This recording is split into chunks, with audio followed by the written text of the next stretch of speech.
Great, welcome. So this yoga class here is for when you're further along your healing journey, your energy has picked up a little bit and you want to learn some basic yoga postures, okay? I'm going to show you some of the most basic ones that can really help you. These are the standing postures and they help to open the energy channels of the body. So the very first one is Tadasana. So it is a standing pose. It's also called mountain pose. If you master mountain pose, you'll master the body. It is to stand up straight without pain at all. Mountain means you are strong like a mountain. Okay, we all have earth energy in us, so we all have mountain energy in us. Noticing your feet completely in touch with the ground. Notice your shoulders are back and your body is long, palms slightly forward. This is Tadasana.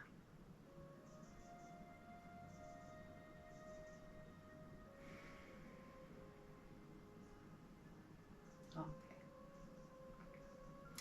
From Tadasana, we're going to move to a chair pose. So I'm going to turn my body face forward. Okay. Chair pose, my feet generally need to be together and the legs at least need to be pushing towards one another.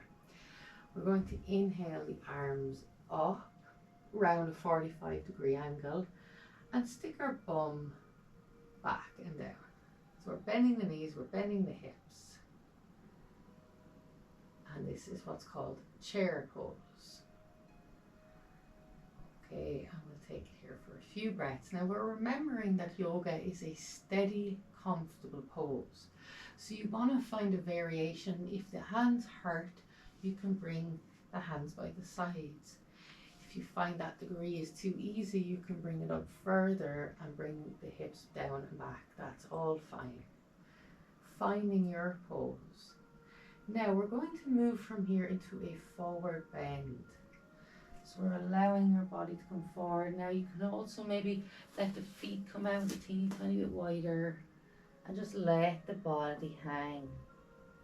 If that's bringing lightheadedness, use a table or use a counter in front of you to come into like a half forward bend.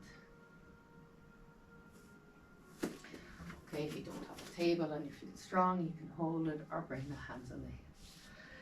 In our forward bend, we're just going to take a couple of breaths here. There's a few variations in forward bend which are nice. We can take hold of the elbows and just softly let our head relax. We can slightly move from side to side. It's called ragdoll pose, only if your back allows it.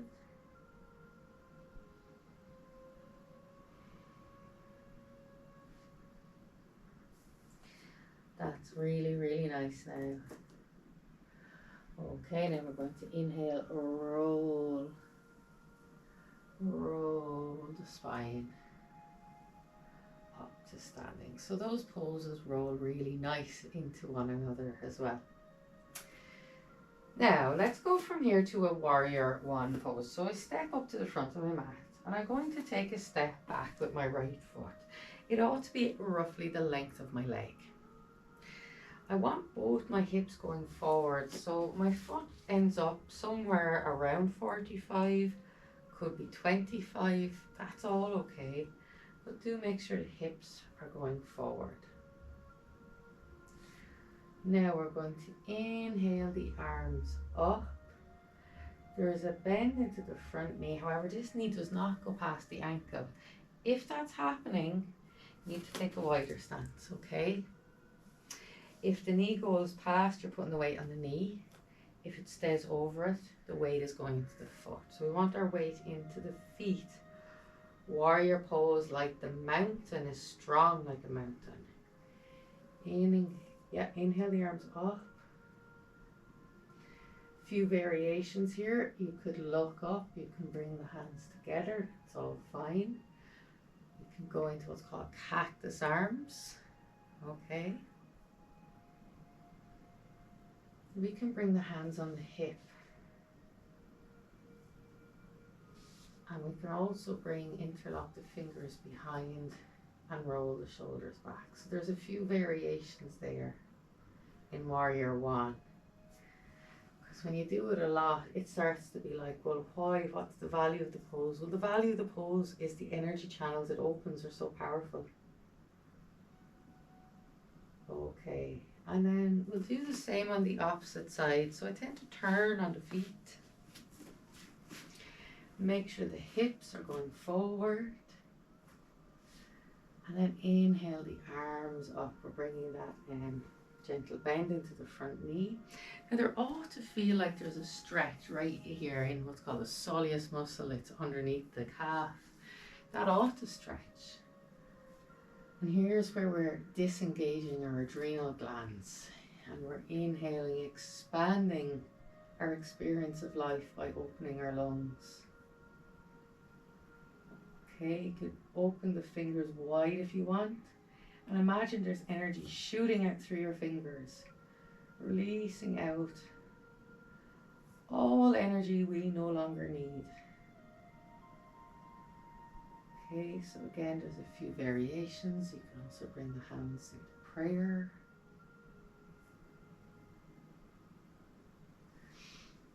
Interlock the fingers behind. Okay, so the hands on the hips, all perfectly fine. And we'll step the feet together. So this is called Warrior 1 pose. Warrior 2 pose is a longer step back.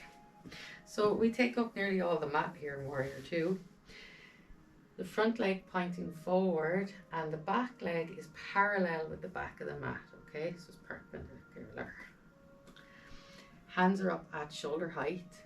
Stretch the middle fingers away from one another. Now we're bending into the right knee. Being mindful that this hip does not come forward, this hip stays open. Very often you'll hear yoga teachers say, imagine you're between two sheets of glass. Okay? You've been squished between two sheets of glass. You're looking over the middle finger. Pull the middle fingers away from one another. And now we're bending more into that knee, so our body's sinking down. The spine stays straight. Okay. A lot of channels opening here. It can be very intense. Okay. And now we're going to do reversed warrior here. We're going to open up the front of the body.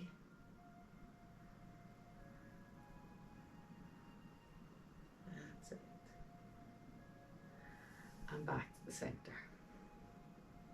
You're welcome to drop the hands if you're feeling very heavy. Otherwise, we're keeping them up. It doesn't matter. You do what's right for you. We're turning on the feet. Some days you will and some days you won't. In the beginning, it will feel like torture. Why would you do it? Later on, it just feels light as a feather. Okay? Now, the arms are up at shoulder height. We're pulling the middle fingers away from one another, looking over. Front middle finger, bending into that knee. Very deep hip opening here, where so many of our emotions are.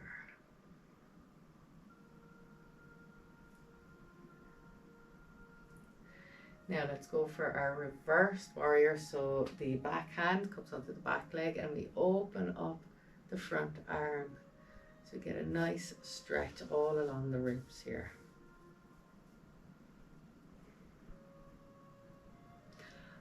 Okay, let's inhale back up to the center. Bring the hands onto the hips. And we're sort of flowing from pose to pose here. We're going from here into a forward bend. So we're exhaling, letting the body hang forward. Let the arms hang. And take all the weight off your head. Bring some very slight movements in. Gently does it. Move to one side for a few breaths. If the hands don't reach the floor, you bring them up onto the leg. That is perfectly fine. If that's available to you, you can also use blocks. And we can walk over to the opposite side. depending on what's right for you. And every day is different, and then muscles change. Different things happen.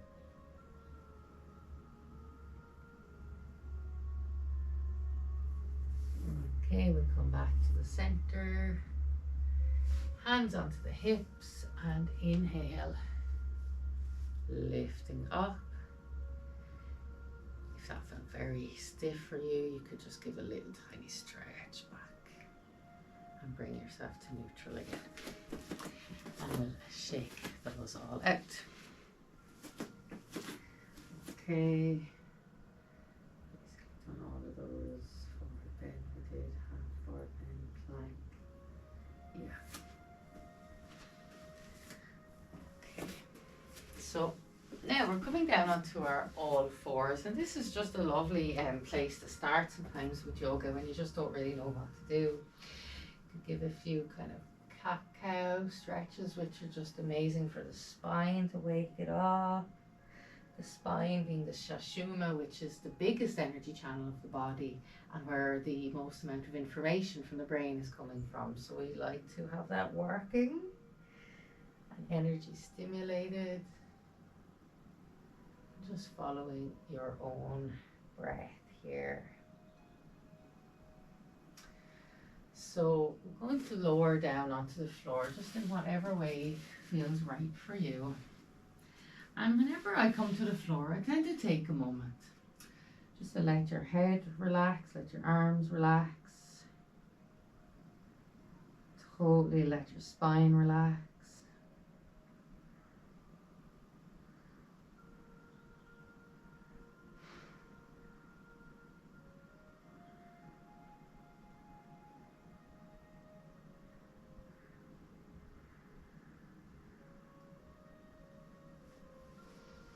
Okay, so Sphinx pose is where is a good place to start. So a lot of these poses are for the lower back. And we want to start so slowly with the back, because if you've never done much yoga as well, you don't really know where you are and where things are sore till we sort of start challenging them. So if you bring your elbows under the shoulders and the hands are flat on the mat, and you just totally let your tummy sink into the mat. And we're just going to take it here for a few breaths. So this is generally a yin pose, which means we can stay in it for a very long time. However, I'm teaching you now what are called hatha positions, which we tend to stay 3-5 breaths. And just focusing on the breath as you surrender and let the body sink further down.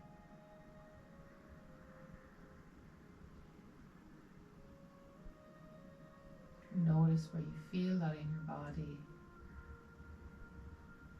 And we're aiming to bring our breath to that area. And exhale, moving the energy with our prana breath. Now let's exhale and lower ourselves down to the floor.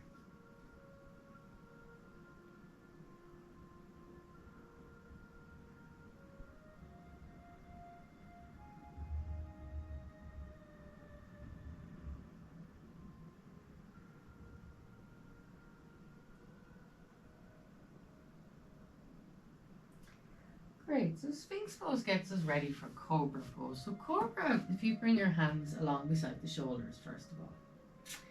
And I put as much weight on the hands, or let me put it to you this way, as I lift up, I'll come up as far as I can if I had no hands at all, or if the hands are down. So I'm not overloading the weight of my body onto my hands, just lifting up. So this is Cobra. Now with Cobra you can play around with it a bit also. You could now be so gentle. By playing around we're not doing any fast movements. We could just look towards the right. You'd be surprised what muscles this takes in the back. Okay, come back to the center and then gently looking to the left.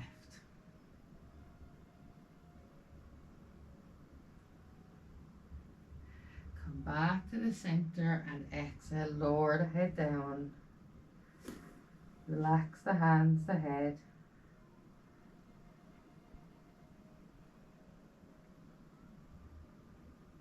Okay. And I'm going to push back now into a downward, or sorry, not downward dog. I'm going to push down into a child's pose. So I lift myself up nice and slowly. I let my bum come all the way back. I want to bring my knees out wide so there's room for my chest here, and then I can stretch my arms forward. Now, depending on what you feel here, you can relax the hands, keep them as they are. You would probably feel that on the shoulders.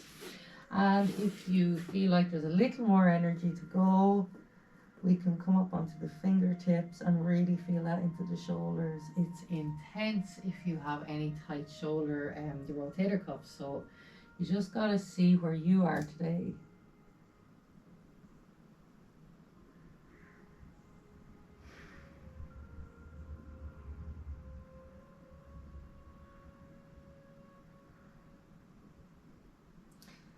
Beautiful. And let's inhale. We're going to do one final pose, and it's called camel pose. So if we push ourselves up onto our knees, hands come onto the hips. Let's roll the shoulders back. Hips come forward. We'll just let the head come back a little bit. Again, if your neck is fine, you can bring the head back. I just don't recommend it if you've ever had whiplash. Okay, let the hips push forward. Shoulders back. Beautiful. And now we're just going to sit back onto our heels. Okay, we're doing child's pose again, this time with the knees together and folding forward.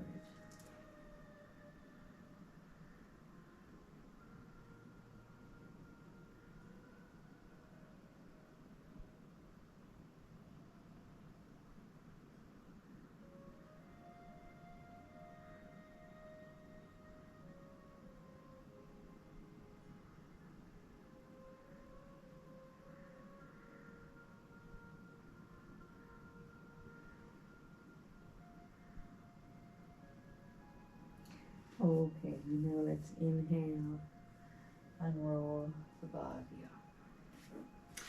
Great. So these postures which I've just shown you are some of the most basic postures and the most important of the yoga postures. There are 84 main postures and something along the lines of 840,000 variations of those. So there's some ridiculous ones that we will never need to know. They're not important. And if you spend time with somebody who's done a lot of yoga, they will actually teach you just the basics because they're the ones that are important. Okay. This variation that I have just shown you could be very helpful in your daily practice to do a couple of these in a row. They can flow into one another and it can help to